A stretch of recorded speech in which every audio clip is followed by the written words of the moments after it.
Hello, हमें question given है, हमें दिया गया है कि यदि 3 vector p plus q vector 5q minus 3q vector 2p plus q vector 4p vector minus 2q vector दो परस्पर लंब सदिश युग्म हों, तो vector p plus vector q के बीच का कोण आपको बताने कितना हो जाएगा। तो हमें वेक्टर दिया है vector 3p plus vector q और 5 vector p minus 3 vector q, ये दोनों आपस में परस्पर कैसे हैं, लंबवत हैं।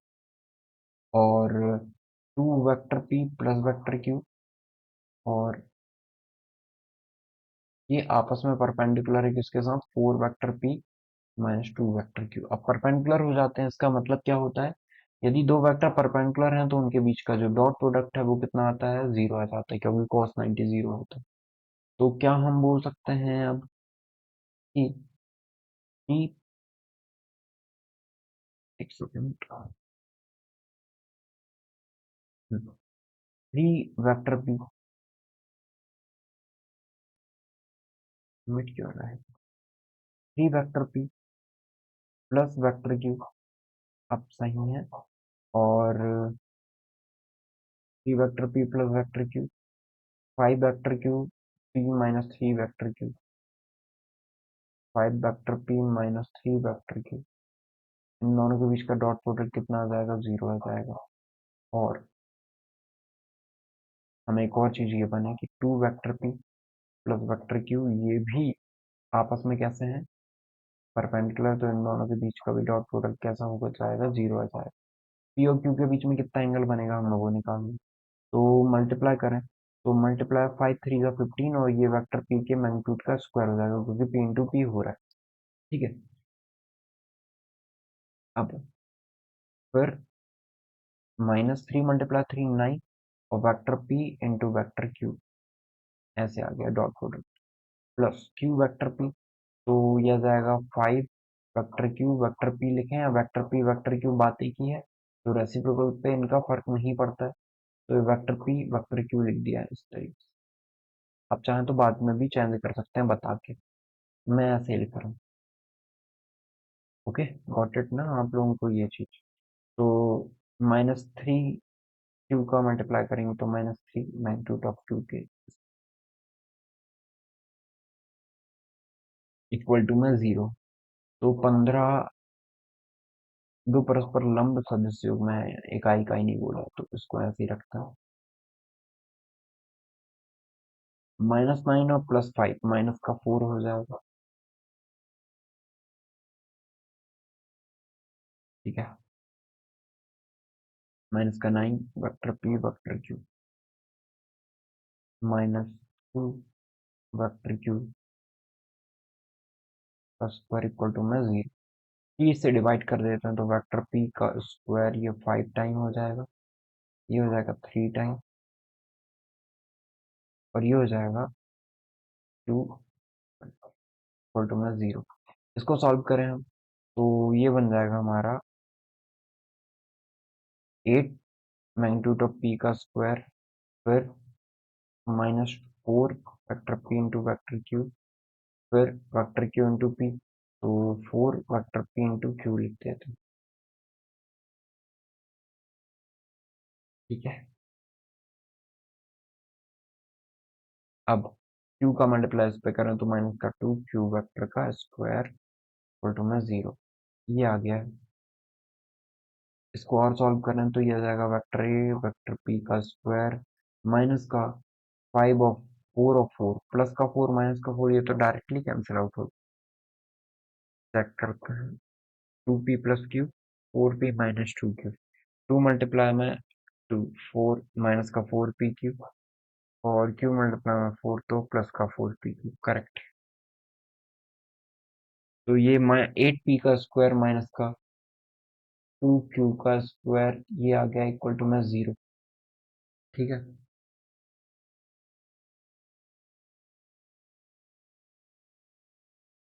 अब 2 से डिवाइड करें तो आ जाएगा 4 वेक्टर p के मैग्नीट्यूड का स्क्वायर माइनस का 2 वेक्टर q का स्क्वायर इक्वल टू में जीरो, ये 1 बचेगा, कितना आ जाएगा, तो 4 वेक्टर p का मैग्नीट्यूड के स्क्वायर इक्वल टू में कितना आ जाएगा, ये वेक्टर क्यू का स्क्वायर यहीं आ जाएगा। ठीक है, तो हम बोल रहे हैं कि वेक्टर 4p के स्क्वायर का मैग्नीट्यूड इसके इक्वल है। अब मैग्नीट्यूड हमेशा पॉजिटिव होता है, तो क्या हम ये लिख सकते हैं कि 2 वेक्टर p का स्क्वायर इक्वल टू में वेक्टर q का स्क्वायर, स्क्वायर से स्क्वायर रूट कैंसिल, तो 2 वेक्टर p इक्वल टू में वेक्टर q का मैग्नीट्यूड या वेक्टर p का मैग्नीट्यूड इक्वल टू में कितना आ जाएगा 1/2 वेक्टर q। इन दोनों में से जो भी आप चूज करना चाहो कर सकते हैं। ठीक है, तो ये चीज आ गई हमारे पास। हम्म, अब हम यहाँ से मैग्नीट्यूड निकाल सकते हैं दोनों का, तो एंगल निकालने में हमें थोड़ी आसानी होगी। ठीक है,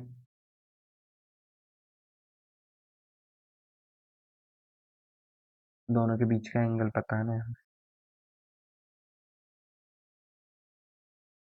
तो यहाँ पे यदि हम देखें,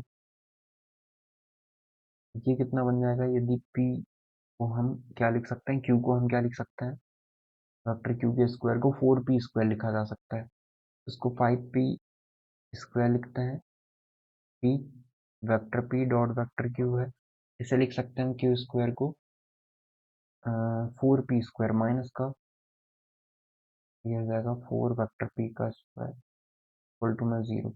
तो हो जाएगा वेक्टर p का square magnitude of vector p का square minus 3 vector p into vector q equal to में 0। ठीक है, इतना हो गया ये। और इसे सॉल्व करना चाहें हम, तो यह जाएगा मैग्नीट्यूड ऑफ वेक्टर p का स्क्वायर, और इनको आगे बढ़ाएं तो वेक्टर p का मैग्नीट्यूड वेक्टर q का मैग्नीट्यूड, और ये हो जाएगा कॉस थीटा इक्वल टू में 0 के इक्वल। इसको आप फिर से रिलेट कर सकते हैं, वेक्टर p का स्क्वायर है ये -3, वेक्टर p को एज इट इज रखते हैं। q को हम क्या लिख सकते हैं, q को लिखा जा सकता है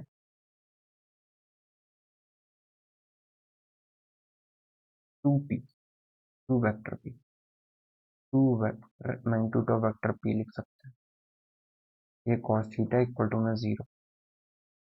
तो वेक्टर p का मैग्नीट्यूड स्क्वायर माइनस का हो जाएगा ये 6 मैग्नीट्यूड ऑफ p का square cos theta equal to में 0। तो वेक्टर p यदि कॉमन निकल जाए तो अंदर कितना बचेगा, 1 का minus 6 cos theta equal to में 0।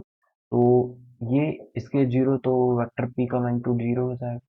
और यदि 1 minus 6 cos theta equal to 0, तो cos थीटा इक्वल टू कितना आ जाएगा, एक मिनट यहाँ सब मिक्स ना हो, तो हम इसे दूसरे पेन से लिख लेते हैं। तो ये आ जाएगा 1 इक्वल टू में 6 cos थीटा, या 1/6 इक्वल टू में cos थीटा। ठीक है, तो थीटा इक्वल टू में cos इनवर्स 1/6 लिख सकते हैं। ओके, आई होप आपको समझ में आया होगा हमने इस क्वेश्चन को कैसे सॉल्व किया है। तो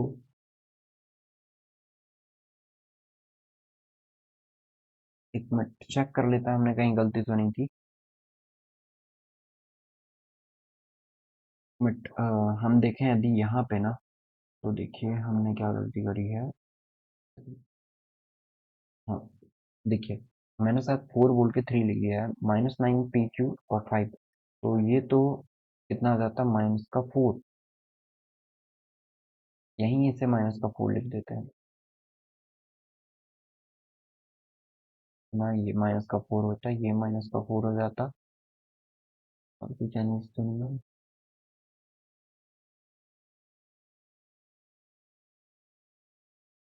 तो चेंज किया था हमने, करेक्ट है, 4 PQ है। तो ये वाला 4 PQ कहाँ जाएगा, यहाँ पे आएगा, ये यहाँ पे आ जाएगा। ठीक है, ये यहाँ होगा, ये यहाँ होगा, 4 × 2 8 हो जाएगा, 8 हो जाएगा, तो 1/8 होगा क्या। और कहीं गलती हो तो चेक कर लेते हैं।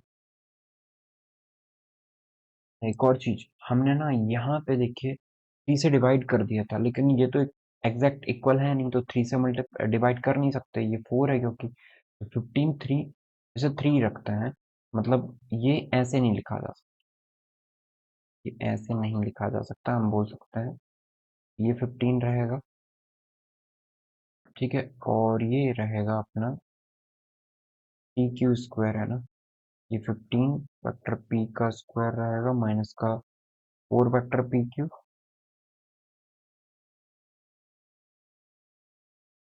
ठीक है, और ये 3 था, तो ये 3 क्यू स्क्वायर ही रहेगा।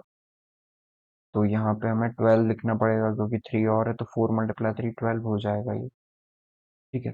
तो ये मिस्टेक्स और सुधार लेते हैं, तो 15 में से 12 जाएगा तो कितना बचेगा, 3, 3 पी स्क्वायर होगा, ये 3 पी स्क्वायर होगा, ये 3 होगा, तो ये भी 3 हो जाएगा। बाकी सारी चीज़ें करेक्ट हैं, 4 पी क्यू का 4 पी क्यू करेक्ट है।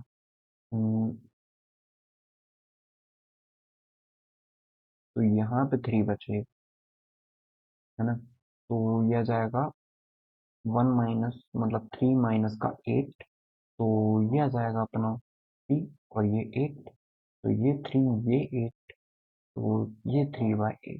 तो हम डायरेक्ट आंसर लिखना चाहें तो थीटा इक्वल टू में कॉस इनवर्स 3/8, ये हमारा करेक्ट आंसर होगा। आई होप आपको समझ में आया हो हमने इस क्वेश्चन को कैसे सॉल्व किया है। तो जो आपका करेक्ट आंसर है ना इस क्वेश्चन के लिए वो हो जाएगा, ये आपको याद रखना है, कॉस इनवर्स 3/8, ठीक है। तो जो सिली मिस्टेक हुई है उसे आप थोड़ा वर्क कर लीजिएगा, अब जहाँ पे हमने देखा है उसे थोड़ा सा याद रखिएगा कि वो सिली मिस्टेक नहीं होनी चाहिए। आई होप आपको क्लियर हुआ होगा। Thank you.